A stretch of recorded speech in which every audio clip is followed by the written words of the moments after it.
Mesdames et messieurs, bonjour et bienvenue à cette nouvelle édition de Midi au Caire. Amorçons notre rencontre avec cette nouvelle ou ce compte rendu concernant le chef de l'État, le président Abdel Fattah el-Sisi, qui a assisté aux festivités commémorant la fête des travailleurs organisée par l'Union syndicale générale des travailleurs à la nouvelle ville d'Al-Salhiya au gouvernorat de Sharqiya à l'occasion de l'inauguration de la nouvelle usine de la compagnie du sucre. En cette occasion, le président Assisi a annoncé une gamme de décisions visant à améliorer les conditions des travailleurs en Égypte. Le point.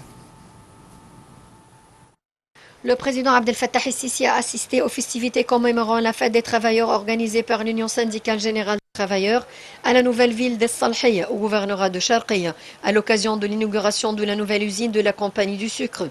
À cette occasion, le président Abdel Fattah el-Sisi a annoncé une gamme de décisions visant à améliorer les conditions des travailleurs en Égypte.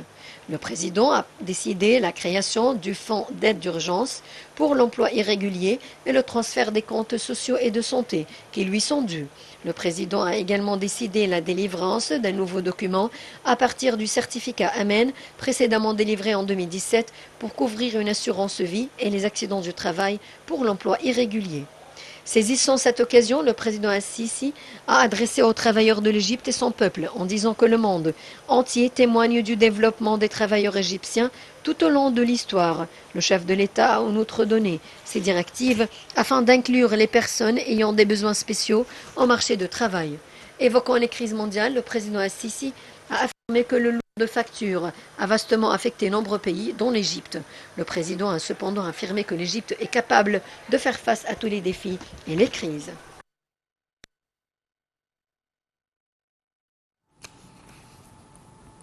Lors de la fête des travailleurs, le président Abdel Fattah el-Sisi a octroyé l'ordre du travail de première classe aux anciens travailleurs qui ont eu des contributions remarquables dans l'action syndicale. Le président el-Sisi a ainsi décerné des ordres d'excellence aux anciens employés du ministère de la main-d'œuvre. Le président el-Sisi a enjoint le gouvernement de la nécessité d'élargir les programmes de formation des jeunes des deux sexes et de continuer à développer les centres de formation qui fonctionnent dans le cadre de l'initiative présidentielle Vie décente. Le point.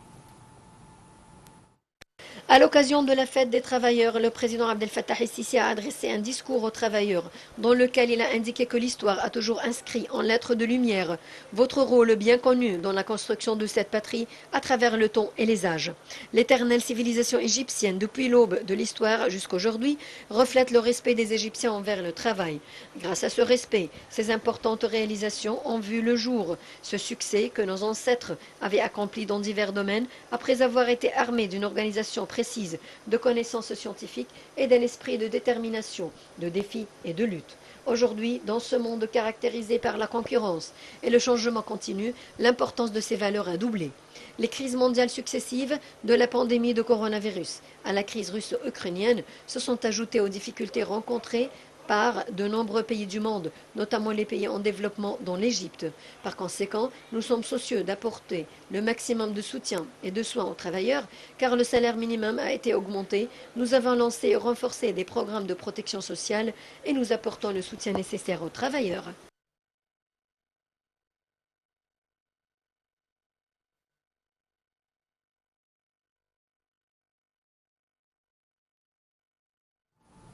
Et pour nous donner plus d'éclaircissements, nous avons le plaisir d'avoir en ligne Dr Raouf Ghafar, analyste politique. Dr Raouf Ghafar, bonjour et bienvenue avec nous. Bonjour, merci. Docteur Raouf Ghafar, nous célébrons le 1er mai de chaque année la fête des travailleurs et chaque année il y a des décisions différentes et des mesures différentes entreprises pour améliorer la vie des ouvriers. Cette année, le chef de l'État a avancé quelques mesures et quelques annonces justement en faveur des travailleurs.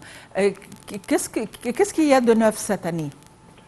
Bon, les ouvriers, les travailleurs, c'est la force motrice de la production et du développement. Par conséquent, il faut leur donner une importance vraiment grande. Cette année, bon, dans le contexte de améliorer la vie des Égyptiens. Premièrement, on a augmenté le salaire minimum pour les ouvriers, d'un côté. Un nouveau fonds a été créé pour aider les ouvriers qui ne sont pas réguliers, d'un côté. Encourager les jeunes gens à établir leur propre entreprise, leur propre projet en leur fournissant les prêts nécessaires et les facilités nécessaires.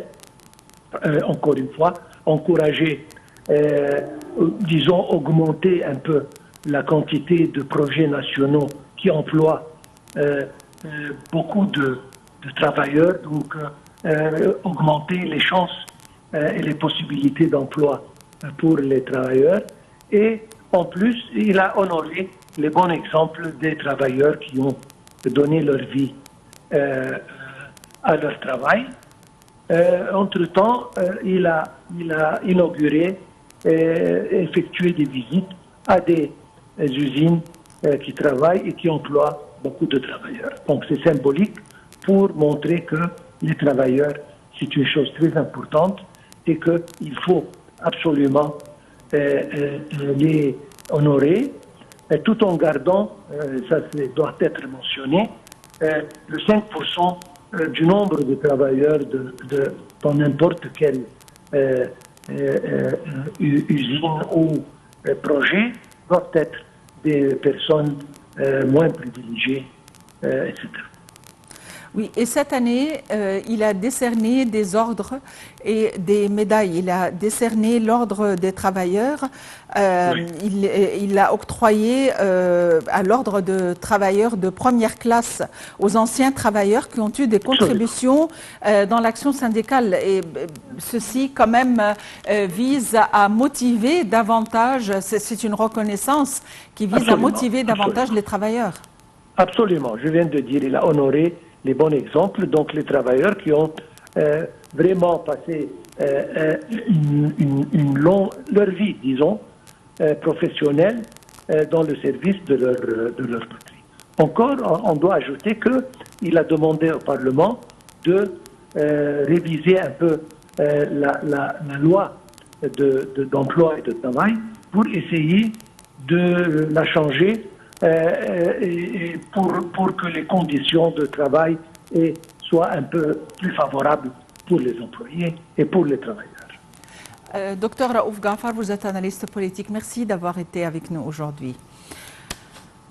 Continuons notre émission quotidienne Midi au Caire avec cette nouvelle concernant la session plénière du dialogue national qui démarre mercredi avec une participation élargie de la part des forces politiques et syndicales. Outre la communauté nationale, les figures publiques et les experts. Le coordinateur général du dialogue national, Dia Rachwan, a déclaré que la session inaugurale sera ouverte pour la participation des médias égyptiens, arabes et étrangers. Cette démarche garantit à l'opinion publique le droit de s'informer et suivre le cours du dialogue avec transparence. Selon M. Rachwan, la presse et les médias n'ont pas besoin d'invitation pour couvrir cet événement. Les représentants des médias locaux devraient simplement porter des permis issus des syndicats concernés et ceux des médias étrangers. Ils recevront des invitations de la part de l'Organisme général de l'information.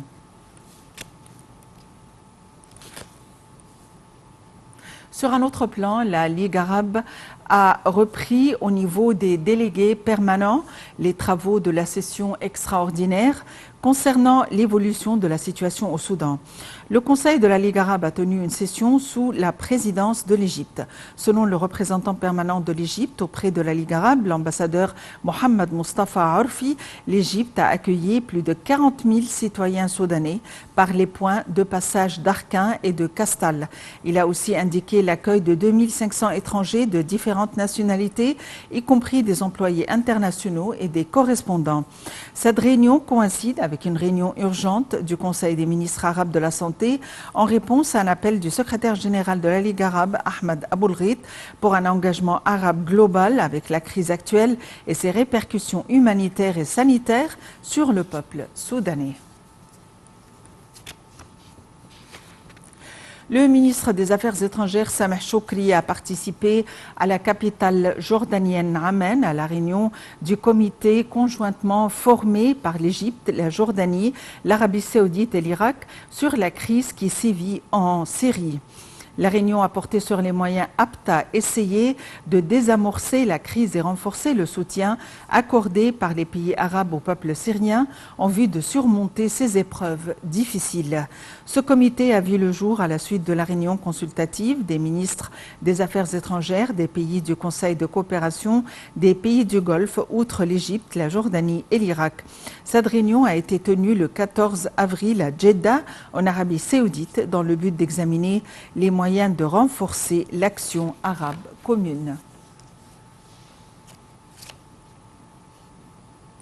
L'Égypte tient à renforcer sa coopération financière, fiscale et douanière avec le Qatar, a affirmé le ministre des Finances Mohamed Maït lors d'un entretien avec son homologue qatari Ahmed Al-Qawiri en marge des réunions annuelles conjointes des autorités financières et arabes à Rabat. M. Maït a indiqué que le gouvernement égyptien s'est avancé sur la voie des réformes structurales pour autonomiser les secteurs privés, local et étrangers et leur donner une occasion plus grande afin d'optimiser les capacités de production et d'exportation de l'État égyptien et accroître la résilience de son économie. Maït a ajouté que le gouvernement aspire à attirer davantage d'investissements dans les secteurs de développement prometteurs, vu les opportunités offertes par l'État dans les domaines prioritaires et étant donné l'orientation mondiale vers la transition verte et la production de l'énergie renouvelable. Al-Qawiri a pour sa part expliqué que son pays était un partenaire principal de l'Égypte dans tous les secteurs et qu'il cherchait à booster ses investissements, invitant son homologue égyptien à assister au Forum économique du Qatar qui est prévu du 23 au 25 mai 2023.